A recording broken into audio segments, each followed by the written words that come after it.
I used to work as an engineer advising architects on green buildings, and it just kind of, I guess it got quite boring after a while, just proving all these solutions to people and them shutting them down all the time. I thought it'd be cool to do something a bit more fun, a bit more interesting for normal people to get involved in.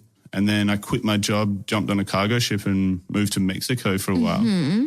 And you burned all the bridges and went on that boat and thought, yeah, finding infinity. That's a great idea. Exactly. Really? That's exactly how it worked, yeah. Also eigentlich ist er mal Ingenieur gewesen, ist er natürlich immer noch und hat dann...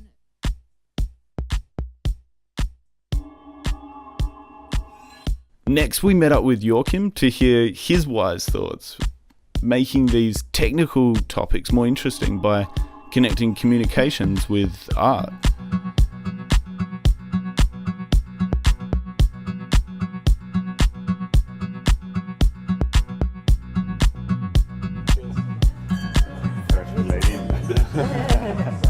Salud.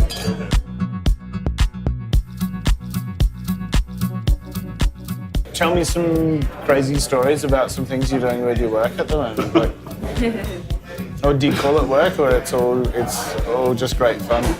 Actually, I don't call it work. It's more about, I have the big privilege doing what I always wanted to do, having this balance between doing real stuff and teaching. It's unbelievable. It's really one of the best things you can do. My installation, although they are totally, let's say, computer-based, they are physical. So I left the virtual and I'm back in the physical. So I call it the renaissance of the physical. So. Where do you get inspired?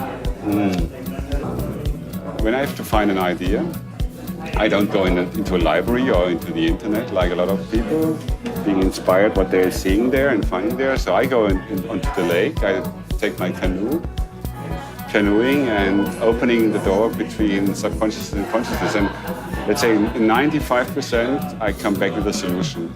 You know, I have to know about technology and I have to know how to talk about technology with my technicians. But it's not about showing technology. It's more about beauty in the meantime. And nowadays we are in a time where the idea of poetry is again important because all information is accessible at all times. The internet allows us to get any kind of information at any moment, at any place. So information is not any longer interesting, especially for me. So it's more about decipher things. You know, the door opener for allowing people to decipher things is beauty. So it's not about direct communication. It's more about a poetic communication. It's about, and poetry is always about encrypting things and deciphering things. I think that is what is interesting nowadays.